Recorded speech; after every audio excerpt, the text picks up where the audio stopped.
ہم زیادہ لے کر زیادہ پر بھی خوش نہیں ہیں، تو کیا کرو، نکاح کو آسان کرو، بڑا ہی آسان کر دو، بہت آسان کر۔ حضرت جابر رضی اللہ تعالیٰ بہت بڑے صحابی ہیں، کسی غزوہ سے واپس آئے، جنگ ہوئی، غزوہ سے واپس آئے تو آقا علیہ الصلوۃ والسلام کے پاس آئے، تو آپ نے فرمایا جابر نکاح کر لیا؟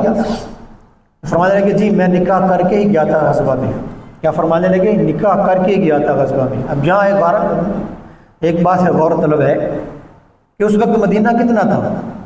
چند مٹھی بھر لوگ تھے، اتنا تھا۔ اب جتنی مسجد نبوی ہے نا، مسجد نبوی کا جتنا سین ہے، یہاں کچھ گھر تھے بس، اور جنت البقیع جو قبرستان یہ تو باہر تھا۔ تو حضور علیہ الصلوۃ والسلام کو خبر بھی نہیں کی، اللہ کے نبی نے ارشاد فرمایا کہ ہمیں بتایا ہی نہیں، فرمایا یا رسول اللہ اتنا موقع ہی نہیں ملا۔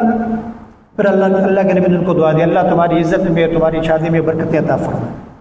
اور پھر فرمایا کہ شادی کنواری سے کی ہے یا سیبہ سے؟ فرمایا کہ سیبہ سے کی۔ آپ نے فرمایا کنواری سے کیوں نہیں کی؟ یا رسول اللہ میری چھوٹی چھوٹی بہنیں تھیں، میں نے سمجھا کہ اگر کوئی زیادہ عمر والی لڑکی لوں گا، زیادہ عمر والی عورت لوں گا تو ہو سکتا ہے وہ میری بہنوں کا اچھی طرح سے خیال رکھے۔ تو آپ نے فرمایا بڑا اچھا کیا، اور ان کو دعائیں دی، ناراضگی کا تو اظہار نہیں فرمایا کہ جابر تو نے مجھے بتایا نہیں۔ حالانکہ ایک چھوٹے سے گھر میں نکاح کو اتنا آسان کر دیا۔ آج ہمارے ہاں یہ ہے کسی ایک بندے کو نہ بلاؤ تو اس کا چہرہ بھی اتر جاتا ہے، مجھے شادی پر نہیں بلایا، مجھے فلاں پر نہیں بلایا، مجھے فلاں فنکشن میں نہیں بلایا۔ بھائی اس کے اندر پتہ نہیں ہمت بھی ہے کہ نہیں، چھوٹا سا ولیمہ کر دو۔ اصل میں یہ ساری بدعات اور رسومات، یہ فنکشن جتنے بھی ہوتے ہیں نا، یہ سارے دین سے باہر جا رہے ہیں۔ صرف 3 تو چیزیں نکاح کے اندر، اللہ کے نبی نے ارشاد فرمایا، ایک نکاح، دوسرا مہر، اور تیسرا ولیمہ۔ یہ 3 چیزیں ہیں۔ ان 3 چیزوں کے علاوہ جو کچھ بھی پروپیگنڈا ہے یہ سب کچھ دین سے باہر ہے، یہ سب کچھ عبادت سے باہر ہے، یہ سب کچھ ختم ہے۔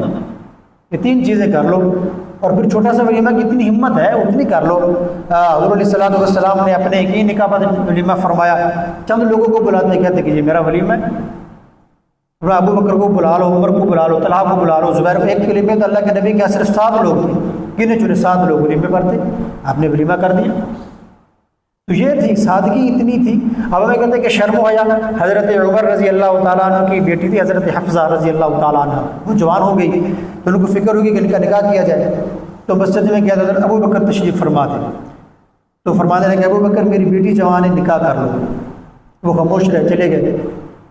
پھر دوسرے دن حضرت عمر آئے، ان سے کہا کہ میری بیٹی جوان ہے، نکاح کر لو، وہ بھی خاموش رہے۔ اب اللہ کو کچھ اور ہی منظور تھا، تو 2-4 دن کے بعد اللہ کے نبی کی طرف سے پیغام آ گیا نکاح کا، تو حضرت حفصہ رضی اللہ تعالیٰ کا نکاح حضور علیہ الصلوۃ والسلام سے ہو گیا۔ تو میں یہ عرض کرنا چاہتا ہوں کہ ہم یہ کہتے ہیں کہ بے شرمی، بے حیائی، بھائی جہاں ہمیں بے شرمی یا شرم حیا کرنی چاہیے وہاں تو ہم کرتے نہیں، اور جہاں ہمیں شرم حیا نہیں کرنی چاہیے وہاں ہم کرتے پھرتے۔